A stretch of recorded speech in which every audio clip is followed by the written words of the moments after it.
So with Act 3 out yesterday, I wanted to do an impressions video. However, after putting together all the bullet points, I kind of realized, well, a review of the overall episode is actually more fitting because the whole narrative is out, the exotic mission's out. Granted, we still got to figure out the catalyst and the secrets to the exotic mission, but that is pretty much already kind of being out there, at least the ones we know of and things like that. Everything is out. So might as well talk about the review, might as well share my opinion on the episode and things like that, because maybe someone wants to hear my opinion on this. But before we jump into that, just want to get a few things out the way. If you guys enjoy the content and you want more from me, be sure to hit that subscribe button and bell to be notified when I do drop more content. And of course, if you guys want to leave a comment down below, create a conversation, I'll do my best to respond. Sometimes I get a lot of comments, and granted, again, it might not seem like a lot, but sometimes it can be a little overwhelming. But with that being said, I'll do my best. Yeah, leave a comment down below. Now, with that out the way, let's talk about Revenant.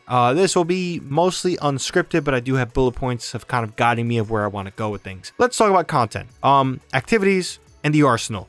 The activities will take up a good chunk of this section. For one, we had 2 new activities and an exotic mission in Act 3. Onslaught Salvation was an updated version of Onslaught from Into the Light, and this was a fun update, but we'll talk about some caveats there. Contest of Elders, I think, is easily the standout activity and something we want to see more of. It felt updated to the coil, felt more in line of feeling rewarding and challenging, and kind of, you can jump in there, you can invest some time into it, not a shit ton of time like you would in Onslaught, and get what you want and get out of there. It was a really solid activity. But the other one, Onslaught Salvation, it fell apart for many reasons. One of those reasons we'll talk about in the critique section, but bugs did hurt it, especially with the tonic system. It did suck using tonics and not really chasing the loot that you thought you were chasing. And after that, investing 50 minutes into it. It was not really good. And one of the big problems here compared to Into the Light was, besides being a dull period, Into the Light Onslaught had its own arsenal of weapons, and you can only get your Blast Furnace, your Luna's Howl, your Secession, your Edge Transit, your Blast Furnace, whatever it may be, you only could get that through Onslaught. In Onslaught Salvation, however, you can activate a tonic, you can play Vanguard activities, and you can earn the Revenant Arsenal. I think that kind of really eliminated any purpose of committing 50 minutes to Onslaught or an hour. Again, there are its benefits of collecting materials and ingredients per se to craft tonics, but overall, Onslaught Salvation, while it was that fun Onslaught stuff, you had to invest too much time. Didn't really feel rewarding, and just kind of contradicted itself with the fact that you can get weapons elsewhere. The exotic mission is another part of this. I really like the narrative told through it.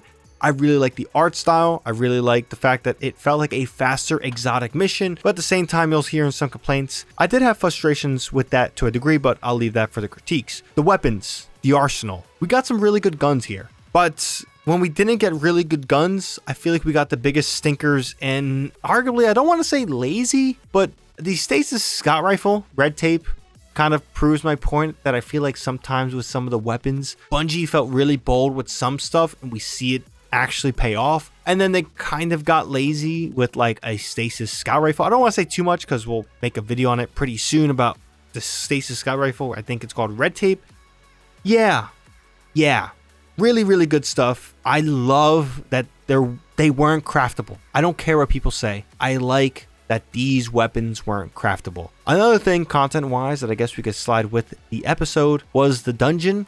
I thought that this was one of the better dungeons out there that we've ever gotten. Bungie's dungeon game, really impressive. It always delivers, whether it's too difficult, too much boss health, whatever it may be. I have a great time playing it and love playing Vesper's Host. I just wish the bugs in Perk Gate didn't really affect that. But again, we'll leave some of that for that critiques. The arsenal of those weapons too, really, really good. But I kind of wish the Revenant arsenal and the reprisal weapons really lived up to more of the standard that we got with Echoes. I will say that Echoes arsenal weapons feels overall a little bit more juicy.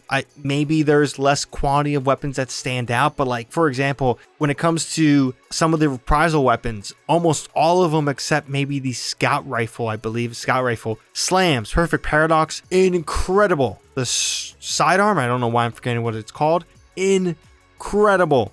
And then Lost Signal, really solid, especially with the seasonal mods this season. A Baron action, rock assisted frame, sidearm, really good stuff there. I feel like Echoes edged out the Revenant arsenal, but don't get it twisted, there's some good stuff here. I just wish that we had more consistently juicy, more out there, more outlandish stuff. But yeah, that's just when it comes to the content and things like that.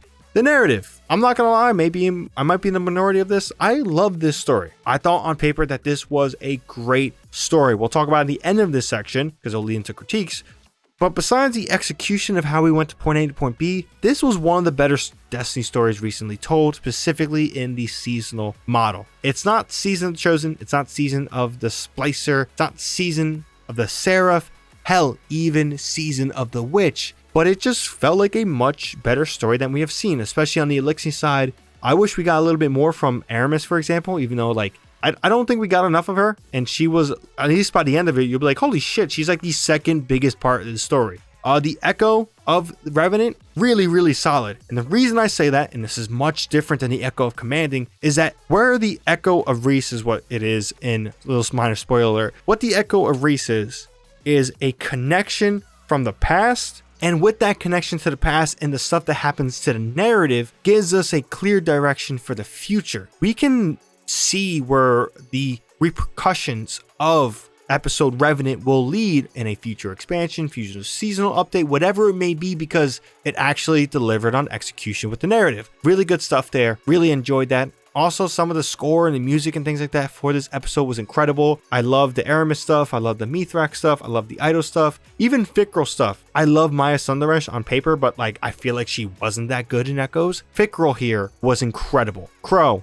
really solid. Good outing for his first Vanguard mission. The narrative really, really hit strong. I just wish that the execution was better, but I can't blame them too much. And the reason why I can't blame them is that they pivot to do content dubs for, once the act goes live, you can play the whole story as you wish, straight through or not straight through. That came with its own problems. Clearly, they didn't have the ability to change things up to make it flow better. So there was a lot of, I guess you could say, scavenger hunt quests steps that were probably missing. And then half the time you're just running back and forth between tables and vendors, and then you'll do maybe a mission or you hear dialogue. The execution of it wasn't that good, but the way we interacted with the story, not that good. But the actual story being told, really, really good. Might be a little confusing, but that's just how I can explain it. Now, let's get to some critiques. The Revenant episode will be remembered for its bugs. The bugs in this season single-handedly hurt a lot of goodwill that this episode should have had. This should have been a very strong episode. It should have been a very strong content update, but whether it's perk gate, whether it's the fact that, in a way, they kind of eliminated a big chase aspect of Vesper's Host by giving you the most desired weapon, grenade launcher, from that dungeon. Granted, it was a great compensation for the issues being had there, but it sucked to see that happen because it's like, man, Bungie is doing a very good thing, but it's hurting the content. And the only reason it's being hurt is because of the bugs. Onslaught, again, like I said before, you would activate a tonic, you'll be chasing the grenade launcher, and for some reason that tonic actually didn't work for the grenade launcher, it was working for another weapon. So there was a Reddit list of tonics that worked for other weapons because, yeah, you might have been using the tonic of liturgy, but you were getting the hand cannon, so you had to find what tonic was triggering the grenade launcher and then only use that one, and it wouldn't be the grenade launcher tonic. So it was frustrating. A lot of stuff here really just not good. And for future updates, at least I'm begging. I know I saw DMG post about this. We hear you. We need to be better and stuff like that. It's all great on paper, but the time is now. I know John Cena just started his last run, but Bungie, the time is now to deliver on making sure that bugs don't exist. And when I mean bugs, I mean the ones that are actually going to hurt the experience of Destiny 2.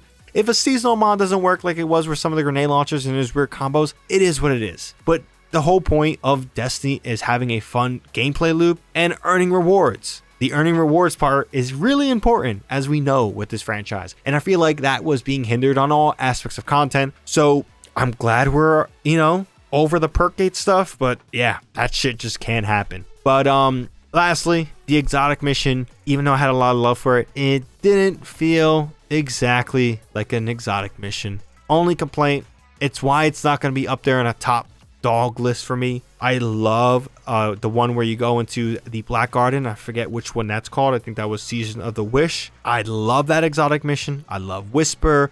I love the 0 Hour mission. Those are some great missions. The Revenant exotic mission, not really going to be there. I think it's Kells Fall, whatever. Not going to really be there. Again, I like how it's easy to jump in, get through, powerhouse it. Doesn't really feel like an exotic mission. Biggest complaint there. But besides that, yeah, I got nothing else to say. I'm curious to hear your guys' thoughts on Revenant. What are your thoughts that I had? Maybe you don't agree with me on certain aspects. Leave a comment down below. Hopefully we can have a conversation about it. If you guys enjoy the content and want more from me, be sure to hit that subscribe button and bell to be notified for more content. And of course, if you want to support the video directly, drop a like. That's all you really need to do. Helps out the video a ton and is greatly appreciated. But besides that, that's all I gotta say on this one. ShadowNinja here, and I'm out.